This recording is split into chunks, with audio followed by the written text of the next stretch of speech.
A few weeks ago, you saw me start cutting this jacket, and a lot of you asked what was I going to do with it.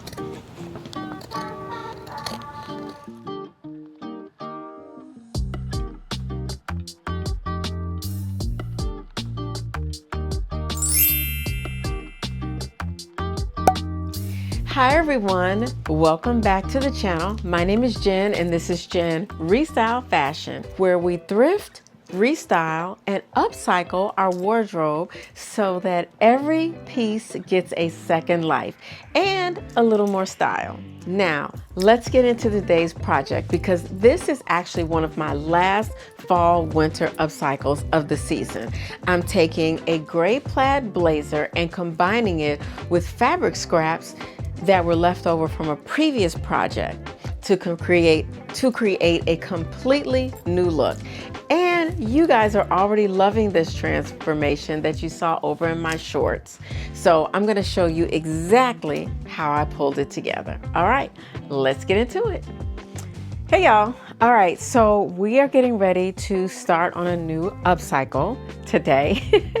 I'm laughing because I'm trying to have this done within 48 hours. So I'm speaking on this panel on Sunday. I had this idea in my head of what I wanted to wear. So y'all remember that military green jacket? I wore it to Ohio. It's cropped. I have this idea of upcycling some jeans, making them wide leg, and then having this overskirt that would be made out of like suiting fabric that would kind of open on the side.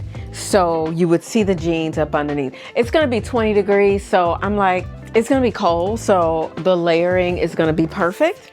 And then I'm gonna try to find a point, which I think we're gonna use this line. Yep, because it falls right under the underarm. And then that line comes all the way around the back. So, all right, let's get started.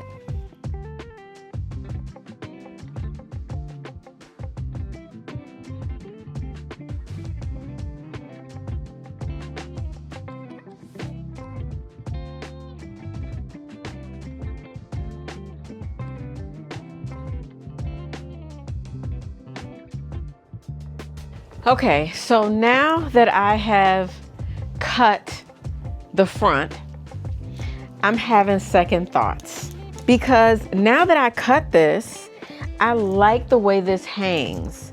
Like I like the very unique kind of juxtaposition of the way the jacket falls in front, the way it lays here. I also have half a mind to cut the sleeve right here and wear a white shirt with a tie and let the sleeves hang out. Like I'm having all kinds of thoughts right now.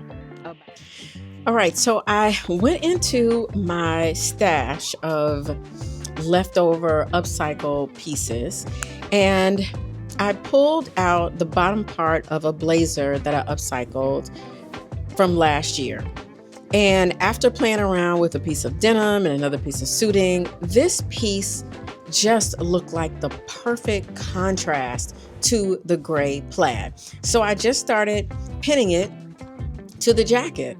I also was not completely wedded to the idea, so I didn't cut the piece in half until later.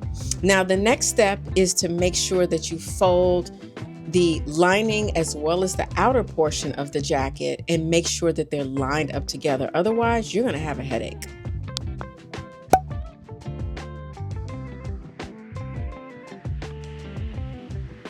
All right, and some of you asked in the comments about how I gathered the back. I basically just started pleating it together and pinning it, pleating and pinning it. I tried it on to see if that was going to be snug enough. It wasn't, so I added elastic up underneath the pleats, and that was perfect.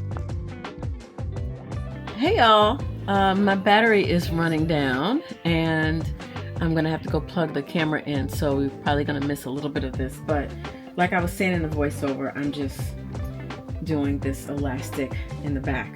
Then I'm going to change the thread on my machine so that I can top stitch this area here. What I did was I folded in the additional wool piece, and I just folded over the edge because I didn't like that raw edge. Normally I like a little raw edge, but I wanted something a little more cleaner here. And then I'm gonna go in and hand stitch this part closed. Yeah. All right, so I charged the camera up just a little bit, and we're gonna turn over here. I am getting ready to begin doing the stitching on top of the, y'all, I just love this jacket so much. I am so happy that I waited to figure out what I wanted to do with it. Now, it took me a couple of weeks, but the wool jacket mixed with the wool plaid. And y'all remember, well, I told you, I think I'm telling you this at the beginning of the video. If I haven't, I got two babies just crying because one gets jealous that I put one in my lap, and then the other one is like, they feel like they need to be in my lap too. Anyway, when I made the original jacket using a denim jacket and a wool jacket, it was an order for a customer. And right before I was going to take it to her, I decided to do a quick reel with me in the jacket. And y'all loved it. So when I post this reel on Instagram and on YouTube Shorts, I'm going to show that other jacket. In fact, I'm going to pop that jacket up for my, I'm going to do like 30 days of upcycling, and I'm going to re-up and repost some of my favorite upcycles. And that's one of them. So anyway, using what was left over from this jacket, because the bottom of the jacket was really nice. I thought about doing a skirt. I love the double pockets, and it just looks so nice against the gray. I just love it. And the way it flares out, it's really me. So now this is the part that is a big headache, because trying to stitch on top of the jacket and make sure that it lines up with the lining up underneath can really be a pain. So you really want to take your time while you're doing this. For me, it was more important that the stitches on top were better than the stitches underneath, because I can always hand sew on the other side. I don't like where the stitches are. I think they're too low, but I do like the idea of double stitching. That makes me feel like I want to go back and top stitch that. This is tough. This is harder than I thought it was going to be. I'm hoping when I press this that it's going to make it lay down a little better, because right now it's not feeling like it is. Hopefully this turns out okay.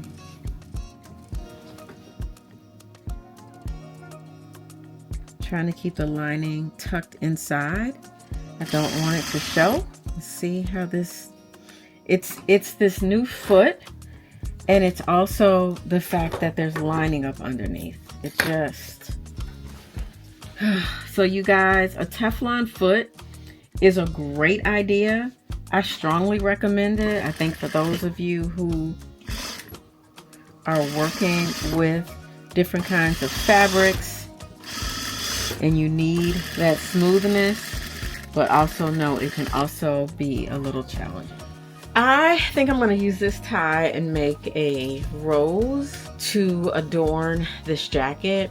I just feel like it needs something. As I'm wrapping, I'm going to stick a pin in just to keep the, just to keep the ties in place. In fact, that little tip is coming out the bottom. I'm going to stick a little pin in there, and I'm going to just keep wrapping the tie around. Right here, I'm still in the area where the tie is the same size. Now it's starting to get a little wider, so I am going to fold over the edge but keep the bottom flat. And this reminds me of a cinnamon roll, so I'm going to call this the cinnamon roll tie. So we are still folding over, keeping the bottom. There we go. And we're still folding over. Now I just realized that there's these tags and stuff on the inside. So turning around, Now it gets a little wider. All right, so now we have what looks like that, and I take the back and fold it over to create something that looks like that. That's just my preference. You can keep rolling it around and just stitch it together, but I like to make the back kind of flat. So now I'm just gonna take my needle and thread. I've got to jump on a Zoom call. I'm gonna take my needle and thread. I'm gonna go in on the underside and I'm going to hand stitch. I'm gonna run some stitches straight through. So I'm gonna use a longer, thinner needle that will glide through a little easier. And I'm just gonna tack it together in certain places.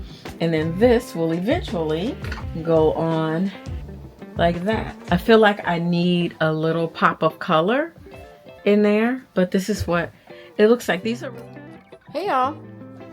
There we go.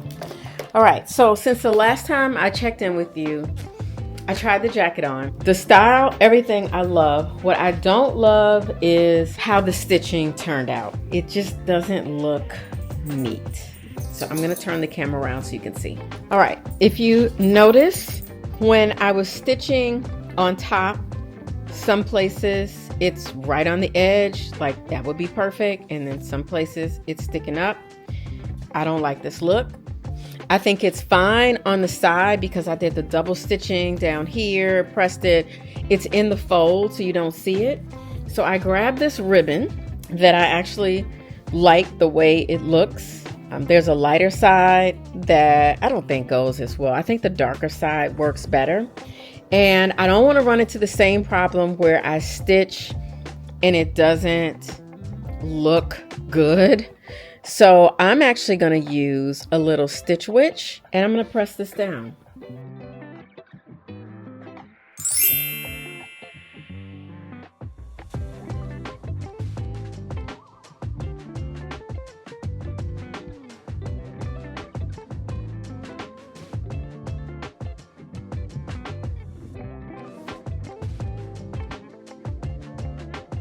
And here is the final look. When I tell you all, I love this jacket. I love it down. I have already had it on twice and I've gotten so many compliments.